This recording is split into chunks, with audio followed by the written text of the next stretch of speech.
Hey guys, so I have a pretty cool project for you today that I would suggest following along with and coding with me, but if you just want to watch it, that's fine too. So we're going to create a little application that will do TTS, it'll do text to speech and translation to a different language. Now, the main focus of this is going to be serverless functions because we're using the Google Translate API, and you need to use an API key, and that's not something that you can put in your client-side JavaScript.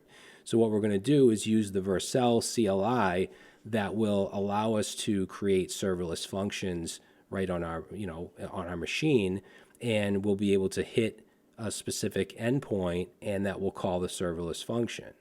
All right, then once we get through all that, we'll push to Vercel and we'll have it live like it is now, as you can see here. And just to give you an example of what it does, if I say like hello world, I can choose a language, so I'll just keep it at English for now, and I can choose all these different voices, and the TTS and the voices are using the web speech API. So there's actually a bunch of things you're going to learn in this one little project.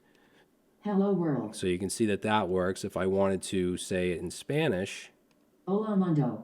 right? If I want to change the voice, Halimando. okay. So I mean, it's a useful project. You could use this if you're trying to converse with someone that speaks a different language. But the actual project itself isn't really the full, what I want you to get from it.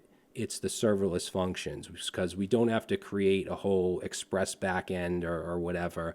We just simply use the Vercel CLI and we just create this one file, and this is where we can use our API key and we can make the request to the Google Translate API. And then in the client side JavaScript, which is in public, this is where we use the web speech API. Okay. So yeah, no framework, just vanilla JavaScript, just dealing with the DOM, and I think you're gonna get a lot from it. So let's get started.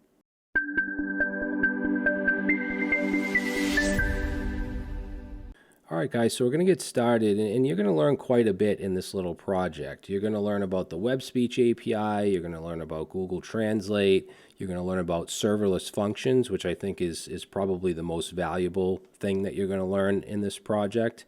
We're going to learn how to do it locally using the Vercel CLI, and we're also going to push to Vercel.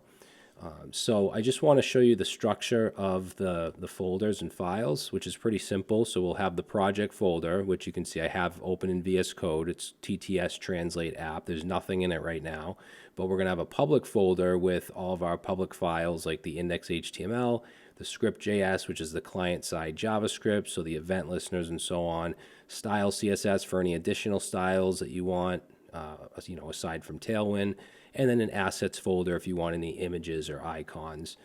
Now, in addition to public, we have an API folder, and this is where your serverless functions are going to go. So any server-side logic is going to go here, and we have a translate.js file. That's where we're going to, hit the Google Translate API, and we need to include our API key. So that's why it's important that this is in a serverless function and not in the client-side JavaScript, because you don't want that key to be shown to users. All right, so we'll have that there, and then in the root you'll just have a README, which is optional, .env for local environment variables, and then a git ignore and Vercel ignore for anything we don't want to push. All right, so that's the gist of our structure. So let's start off by just creating our public folder. Okay, so public, and in that we're going to have an index.html. That's our main interface. We're also going to have a style styles.css file, and we're also going to have a script.js, which will be our front-end JavaScript. And then in addition to that, we'll just have an assets folder if you want any images or anything. All right, so we're just going to stick to the public stuff for now. Let's start off by creating the interface, so adding the HTML. So I'm going to add a boilerplate here. For the title, we'll say TTS and translation app. And then I'm using Tailwind, so I'm just going to use the play CDN. So that consists of just adding the script tag, and that's it. We can use Tailwind classes.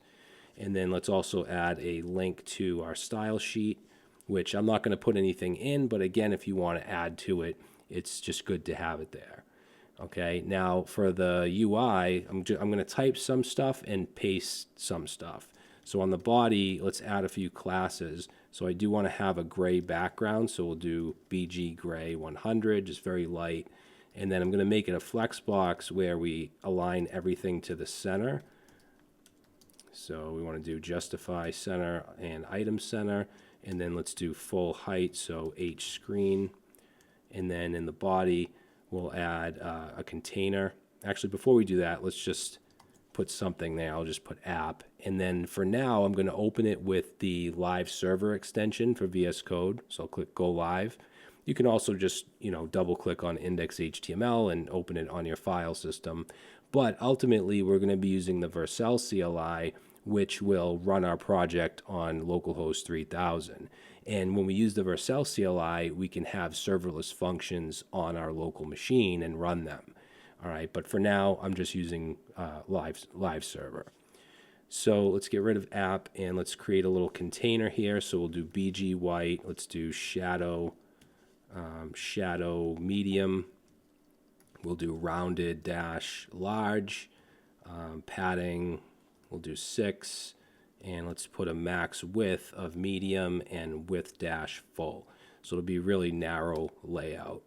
And then in that card or a container, whatever you want to call it, we'll have an H1. Let's do a size of text dash 2XL. Let's do font dash semi-bold. And we'll do text dash gray 800 for the color. And we want to center it. Oops, text center. And then we also want to add a margin bottom of 4. And then in the H1, we'll say TTS and translation. Save that, and that's what we got so far. So I'm going to just paste in the different inputs. So first we have the text area, which I'm going to put right under the H1. Okay, so we have just a text area with some classes, border, and all that stuff. Resize to none, has a placeholder. And then the next thing is going to be the voice selection, because with the Web Speech API, which is what we're using for the TTS, you can select different voices and different accents or locales.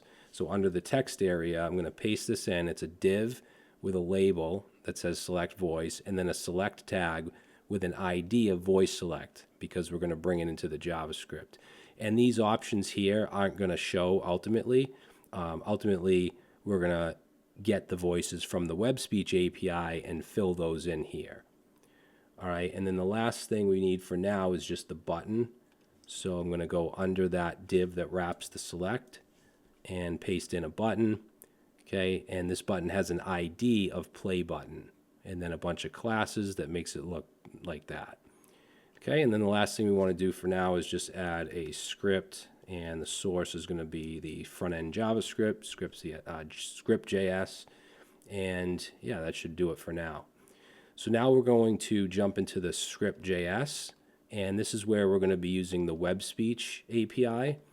All right, so we're going to use over here, you'll see under interfaces, we're going to use the speech synthesis utterance class or interface. And this represents a speech request, and that's what we want to do. We want to take the text that's typed into the text input, and we want to make a speech request with that. All right, and then we can speak it with the speak method. So if I do a search for speak, and let's see, so right here, speech synthesis speak. So we're basically going to be doing this. We create a new instance of an utterance, and then we pass that utterance into the speak method. So let's jump back over to our script, and we're going to first bring in the things we need. So let's say const, and we'll bring in the voice select, which is that select box. So document, oops, forgot the equal sign. So document dot, and I'm going to use query selector, and that has an ID of voice select. Okay, and then we'll just copy that down a few times. Next thing we're going to need is the play button. So that has an ID of play button, and we'll call the variable play button as well. And then we have the text. We'll call this text input, and we're going to select that just by the tag of text area. All right, so those are the three things we need at the moment. Now I want to play the TTS, so let's say play TTS, and we'll do that by taking the play button, and let's add an event listener onto that. We want to listen for a click, and when that happens, we'll fire off a function, and this is where we want to do that, use that web speech API. So we'll create an utterance and set that to a new instance of speech, right here, speech synthesis utterance, and that takes in what you want it to utter or what you want it to speak, which is going to be our text input, but of course we want the value from that text input. All right, then we want to speak it, so we can do that by taking speech synthesis and then calling the speak method and passing in the utterance. All right, so just doing that, we should be able to type in something like hello world. Hello world. And it works. Okay, so very, very simple. Next thing we want to do is be able to have different voices. So before we can implement the voice, changing of the voice, we need to list them in this select box.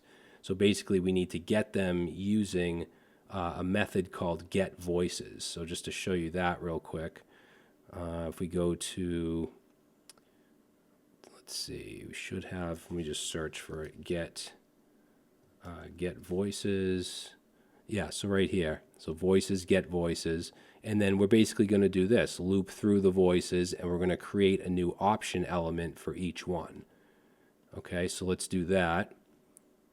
So I'm going to go right above the event listener, and let's say load available voices.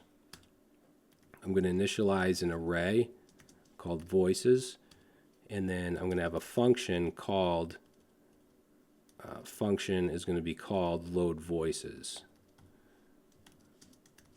All right, and then in that function, first thing we'll do is get the voices. So let's take our voices array and set that to speech synthesis dot get voices. Okay, so we'll have an array of voices. Now we want to output those as options. So, and that's going to go in the voice select box. So take our voice select and let's say inner HTML, set that to voices, and then we're going to add onto that dot map. So this will basically, turn it into an array of whatever we want. In this case, it's going to be option values or option tags. So let's pass in our function here, and we're going to say for each voice, and we also want to get the index. And let's use backticks here. We're going to create an option. Oops, that should be lowercase. So option and the value, which we're going to set that to the index. Okay, so the value is the index. And let's close up option. And then for what we want to display in the option is going to be the voice name. So here, let's say voice.name. And then we'll put a space and then some parentheses, and I want the lang, or it's the language like EN for English, ES for Spanish. And it won't change the language. This doesn't do that. That's where the translate comes in, but it will change the accent. So here, let's say voice.lang.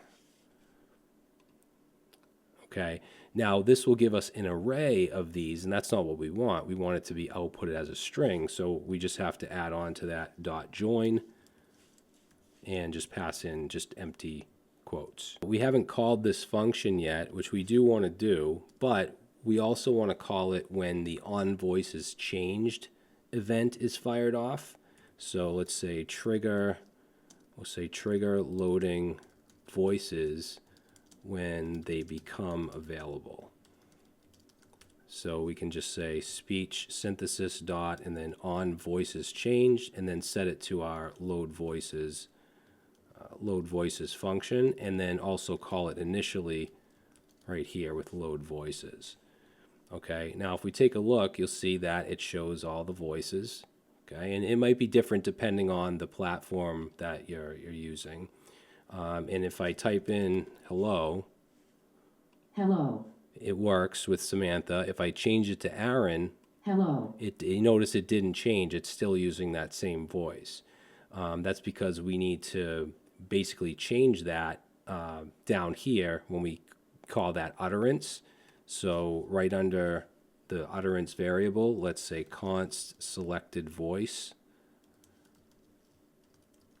Okay, so we'll have a variable selected voice, set that to the voices array, and then whatever the value is, so voice select, which is that select box, we want whatever that value is, then we're setting that selected voice to. Then we're just going to check for that selected voice, and then we'll change the utterance, because you can set the utterance dot voice like this, and you can set it to the selected voice. So now let's try it again. Hello. That's Samantha. Aaron. Hello. So that's different. Albert. I don't know what's up with Albert. He doesn't sound too healthy, but it's changed. Alice. Hello. And you can see that this one has a different accent because it has a different language. That's the voice lang. All right, so that takes care of most of the client side stuff. So the language, to change the language is going to be more tricky because we need to use the translate API, which uses an API key, and we can't just put the API key in this file because everyone would be able to see it and use it. So that's where the serverless function is going to come in. Now, before we get to that, though, let's just add the language dropdown. So I'm going to go back into the HTML, and I'm going to put this language selection dropdown right above the voices. So right here. Okay, so it's just, again, a div with MT4, got the label, select, and the ID of language select. Okay, so you can see it here. And there's nothing showing, but what we can do is create the languages we want in our JavaScript and then fill that with the languages. So let's go back to our script.js, and up at the top here below the, where we selected everything, let's say we want an array of, we'll say array of supported languages with their ISO codes. So like EN for English, ES for Spanish, etc. So const languages, that's going to be an array of objects, and the object will have the code, which will be, in this case, EN for English, and then it'll have the name, which will be the longer version of English. All right, and I'm going to just paste in the rest of these languages, and you can use different ones, but these are the ones I'm using: English, Spanish, French, German, Italian, Japanese, and Chinese simplified. All right, so now we want to populate this select box with those languages. So let's say populate language select box. So we can do that by taking the languages array. We want to loop through with for each, and let's pass in our function. Okay, now for I want to get the code and the name, so I'm just going to destructure here and get code and name, so we have access to those for each one. And then like I said, we need to create an option for each language. So let's say document dot create element, not attribute, create element. And the element we want to create is an option, right? Then we want to fill the option value, and the value is going to be the code. So EN, ES, FR, and then the text we want to be the long version, which is the name. So let's say option.text content is going to be equal to the name.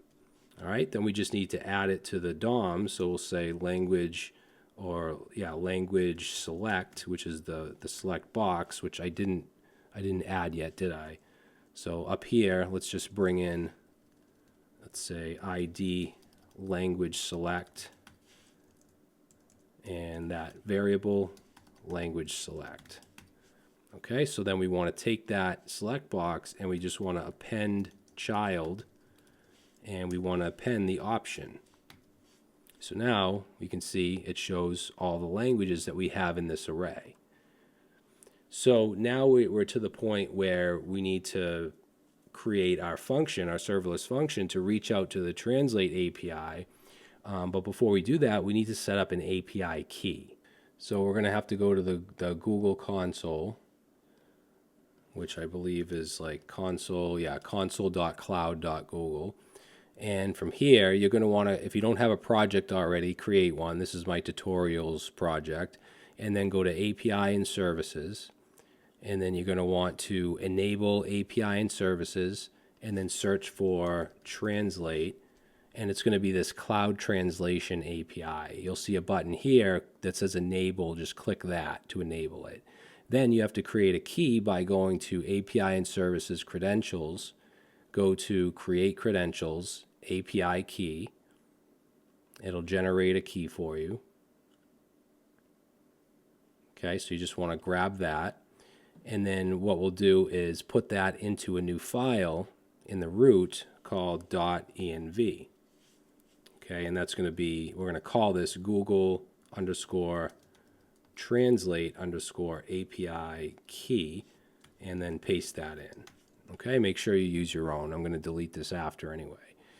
So we have that. Now we're going to have a new folder in the root as well called API, and in that we're going to have a file called translate.js, and this is where our translate serverless function is going to go.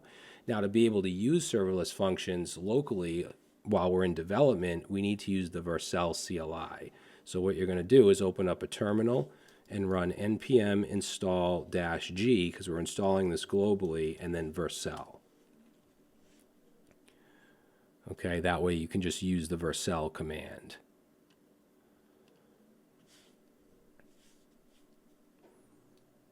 All right, so now next thing we want to do is authenticate with Vercel. So make sure you have an account. I'm going to say Vercel login, and I use GitHub, so I'm going to continue with GitHub.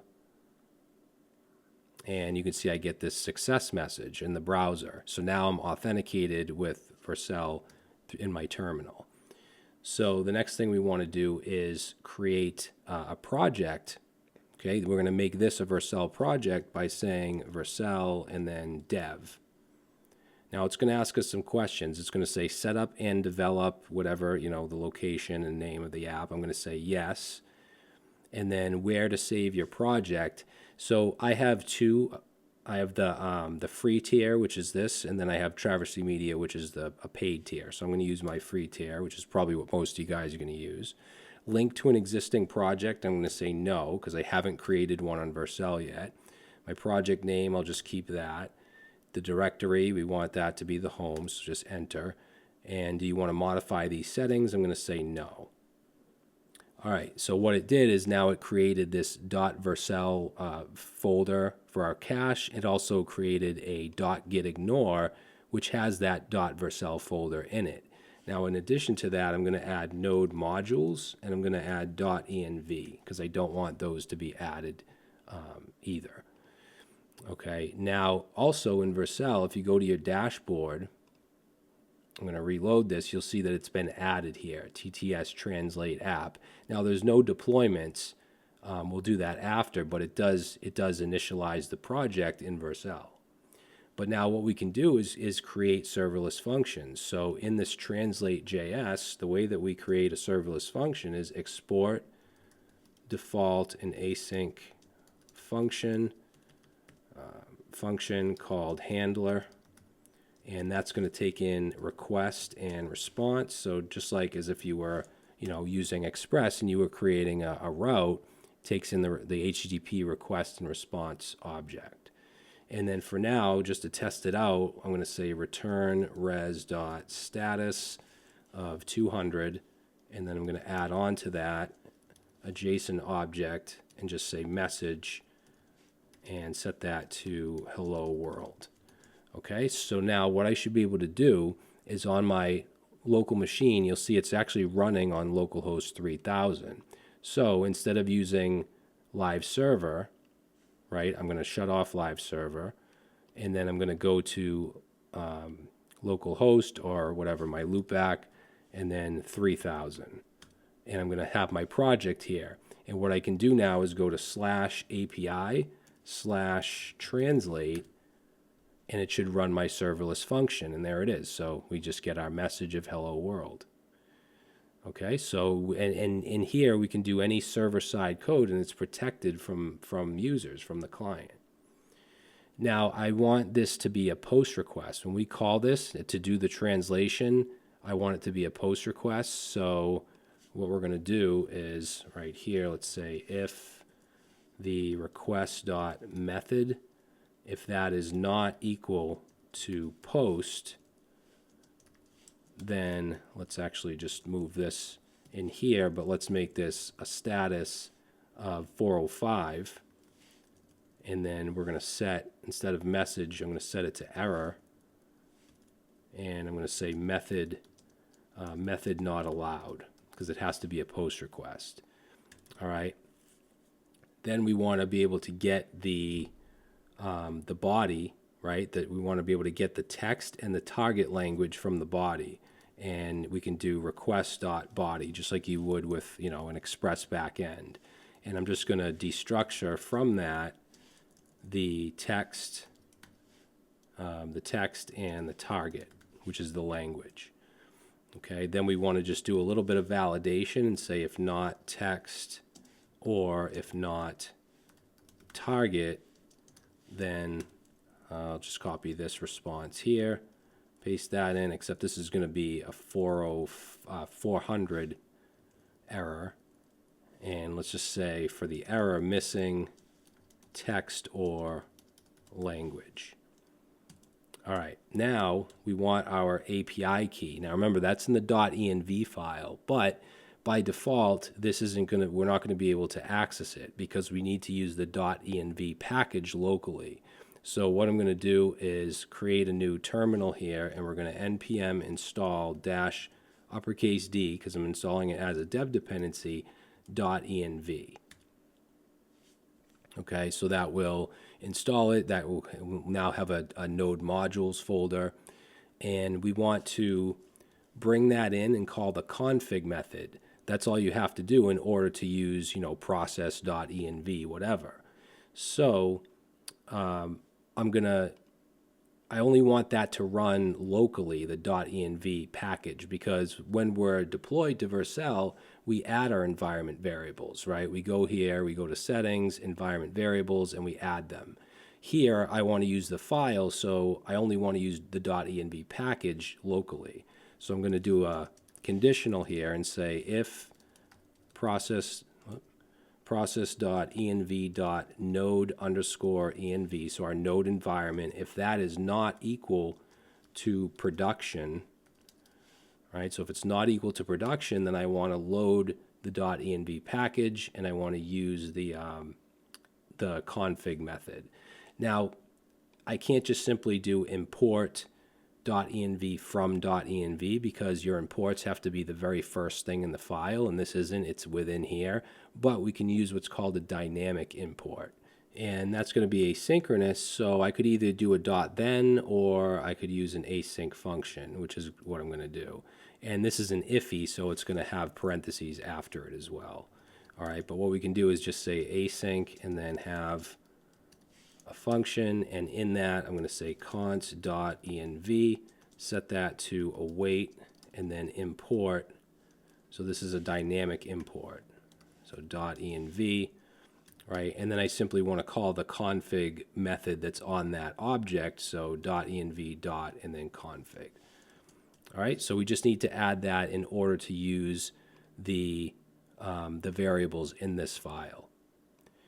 So next thing, let's actually create a variable for the API key, because we need to send that with our request. So we can now get the API key with process.env and then Google translate API key. And then let's create a variable for the API URL. This is the Google Translate endpoint that we need to hit.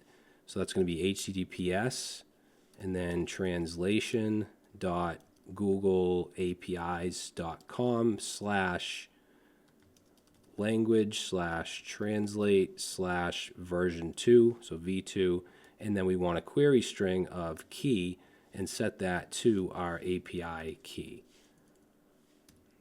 All right, so we have the API key, we have the URL, now let's make the request. So let's do a try catch, and in the try, I'm gonna create a response variable and then make the request with await fetch, pass in our API URL, and then some options. And we want to set the method to post. So method post, we want to set headers and set the content dash type to application/JSON. And then we want to send the body. And the way that this API works, first of all, we're going to stringify. So stringify, it takes a JSON object with a Q, which is the query, which we have as our text variable. So text, then it also takes a target, which we also call the variable target, right? So we're talking about the stuff we're getting from the body, which ultimately comes from the form, and it's called target, so we can just simply do that. And then also a format, which is always going to be text. All right, so that is the request. Now let's check to see if it's not okay. So if not response.okay, then let's get the error text, which we can get from await response.text. And then what we want to send back is going to be res.status. It's going to be whatever the response.status is. And then .json, and we'll pass in error, set that to the error text.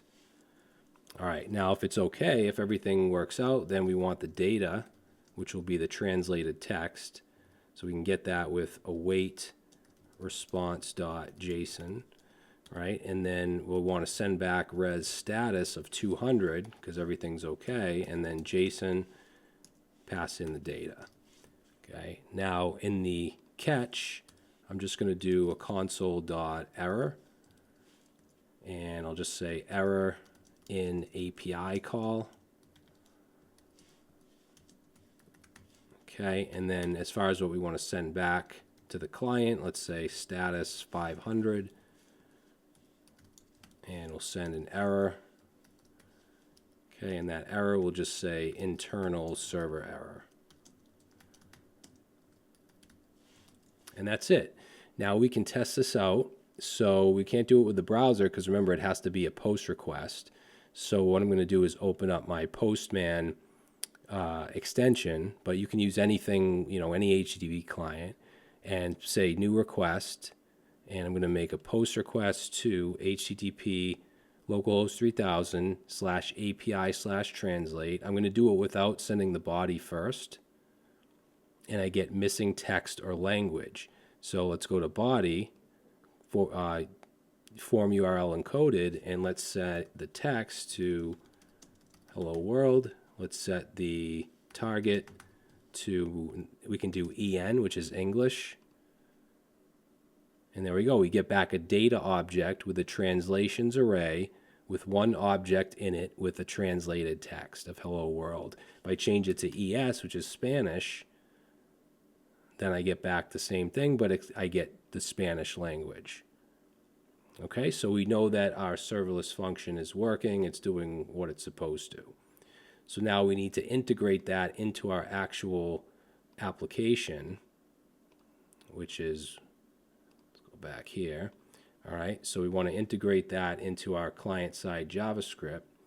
So let's go into script.js, and let's see, how do we want to, let's start off just by creating our translate text function, and that's what's going to make the request to our serverless function. You're not going to make a request to the translate API from your client. You make a request to your own serverless function, which then makes a request to the client. Okay, and that's where you want your key. You don't want to put this into your client side. So let's create this function right above the play play event listener. So let's say translate text with serverless function. So function, actually let's make this async, and we'll call this translate text. And it's going to take in the text, and it's going to take in the target language. All right, and then we're going to use a try catch, and we're going to do the same thing. Just like we made a request to the Google Translate API, now we're making a request to our serverless functions API. So const response, we want to await fetch, and we want to pass into that /API/translate. Okay, and then as far as the options, needs to be a post request, headers, so content type,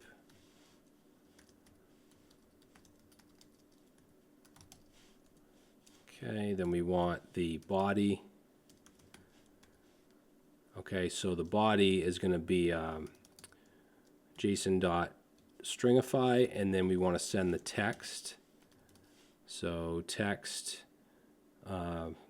which is going to be this text that's passed in. So we just do that. And then the target, so target is going to be set to the target lang that's passed in here.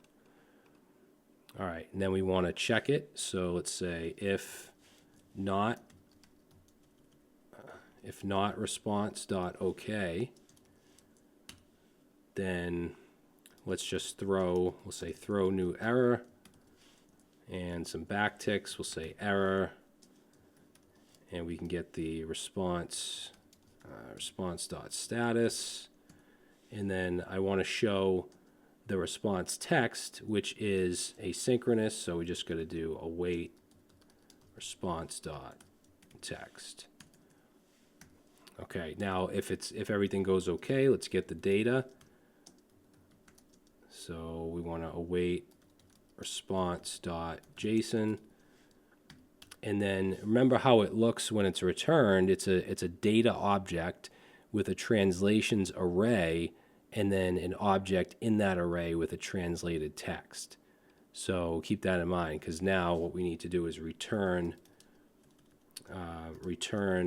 data. So this is the data variable that I created, but in that is that other data object, so data.data, and then in that we have a translations array, which we want the first and only item, and then from that we want the translated text value.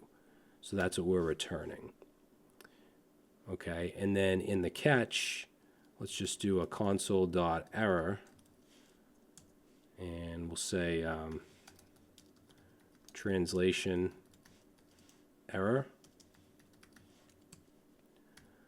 And then I'm just going to do an alert for the user. We'll say failed to translate text. And then we'll just return text. All right, so that's the translate function. Now, when we play, right, we don't want to just play the text. We also need to translate it. So let's move the stuff like just, initializing the utterance and stuff. We'll put that in its own function. So let's say TTS, we'll just say TTS, and then function play text, and it's going to take in the text, and then also the voice index. All right, and then let's say const utter, actually we can just copy, we'll copy this, except it's not going to be text input value, it's going to be the text that's passed into the function, right? And then let's just say if in the voices array, and we want the voice index, which is going to be passed in. So if that, then let's change the utterance voice, set that to the voices array and that specific voice index. right? And then we'll just speak it. So just like we did here, speech synthesis, speak, and then utterance. All right, so we can get rid of all this now. And then we need to call play text, and we need to call translate text. So, and this has to be asynchronous. So let's add an async here, right? And then let's get the text to pass in, which we have the text input element, but we want to get the value. And then I'm also going to trim it as well. So that's the text. Let's get the target lang, which we get from the language select element, but we want the value. And then let's get the selected voice index from the voices, voice select dot value. All right, and then I'm just going to do just a check to make sure that there's something in text. So if there's not, then we'll just do an alert and say, please enter some text and return. Okay, and if there's text, then we're going to do a try catch. And in the try, we want to first translate the text before we speak it. So let's say const translated text, not translate, because we already have that function. This is translated, and then we're going to use the translate text. And that's going to take in text and target lang. All right, then we want to play the text. So for that, we call play text, pass in the translated text, and pass in the selected voice index. All right, and then in the catch, console.error, we'll say error, I guess error during processing. All right, and then we'll just alert. For the user, we'll say an error occurred. All right. So let's try it out. So I'm going to just do hello world. Let's try English first. Hello world. Hello world. Okay, and then I'm going to change it to Spanish. Hola mundo. There we go. It did the translation. Change the voice.